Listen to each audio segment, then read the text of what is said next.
తన హయాంలో ఏనాడు ప్రాజెక్టుల గురించి పట్టించుకున్న దాఖలు లేవని ముఖ్యమంత్రి చంద్రబాబు నాయుడు ఇప్పుడు కొత్తగా గోదావరి బనకచెర్లని కూడా తనదే అంటూ ప్రచారం చేసుకోవడం విడ్డూరంగా ఉందన్నారు మాజీ మంత్రి అంబాటి రాంబాబు. తాడేపల్లి నుంచి వీడియోతో మాట్లాడిన అంబాటి, నదులు ప్రవహించే ప్రతి నీటి బొట్టు భూమి మీదకు రావాలని దివంగత మహానేత వైఎస్ఆర్ ఆశించారని, అందుకే పెద్ద ఎత్తున జలయజ్ఞాన్ని ప్రారంభించారన్నారు. అటువంటిది ఇప్పుడు కొత్తగా గోదావరి బనకచెర్లని కూడా తనదే అంటూ చంద్రబాబు ప్రచారం చేసుకుంటున్నారన్నారు. ఈ ప్రాజెక్టు విషయంలో చంద్రబాబు చేసిందేమీ లేదన్నారు. ఈ ప్రాజెక్టును 3 దశల్లో పూర్తి చేయాలని మాజీ ముఖ్యమంత్రి వైఎస్ జగన్మోహన్ రెడ్డి ప్లాన్ చేస్తున్న విషయాన్ని ఈ సందర్భంగా అంబాటి గుర్తు చేశారు. 23 ప్రాజెక్టుల దాకా పూర్తి చేశారు. చంద్రబాబు నాయుడు గారి తర్వాత వచ్చిన జలం నాదేనంటాడు. పోలవరాన్ని నేనే సృష్టించానంటాడు. పోలవరం కోసం తాపత్రయపడ్డానంటాడు. ఆయన 14 సంవత్సరాలు ముఖ్యమంత్రిగా ఉన్నప్పుడు పోలవరం గురించి ఆలోచించిన సందర్భమే లేదు, జలయజ్ఞం గురించి ఆలోచించిన సందర్భమే లేదు, నీటిపారుదల ప్రాజెక్టుల గురించి కనీసం ఆలోచించుకోకుండా టెక్నాలజీ గురించి గొప్పగా ఆలోచించానని పదే పదే చెప్పుకునేటటువంటి వ్యక్తి.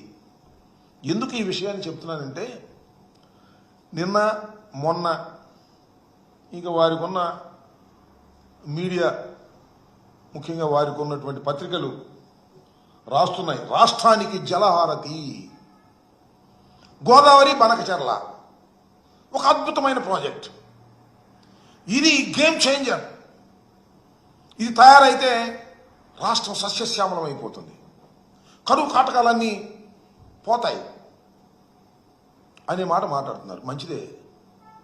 అసలు ఈ గోదావరి బనకచెర్ల ఈయనే కనిపెట్టినట్టు, ఈయనే దాన్ని ప్రారంభించబోతున్నట్టు చెప్పేసుకుంటున్నాడు.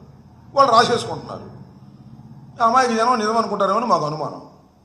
అందువల్ల నేను ఈ విషయాన్ని మీకు సవివరంగా సాధ్యమైనంత వరకు వివరించాలనే ఉద్దేశంతో మీ ముందుకు రావడం జరిగింది. ఏ విధంగా అయితే జలయజ్ఞం నా సొంతం అని ప్రచారం చేసుకుంటున్నారో, ఇవాళ గోదావరి బనకచెర్ల స్కీమ్ కూడా, అంటే నదుల అనుసంధానానికి సంబంధించినటువంటి ఈ స్కీమ్ కూడా తనదేను అని ప్రచారం చేసుకునే తాపత్రయాన్ని మనం ఇక్కడ చూస్తున్నాం. అది కరెక్ట్ కాదని చెప్పేటటువంటి ప్రయత్నమే నాది. ఏ ప్రాజెక్ట్ అయినా నేను మనవి చేస్తున్నా, ఈ రాష్ట్రంలో వ్యవసాయానికి నీటికి సంబంధించిన ఏ ప్రాజెక్ట్ అయినా డాక్టర్ వైఎస్ రాజశేఖర రెడ్డి గారే శ్రద్ధ చూపాడు.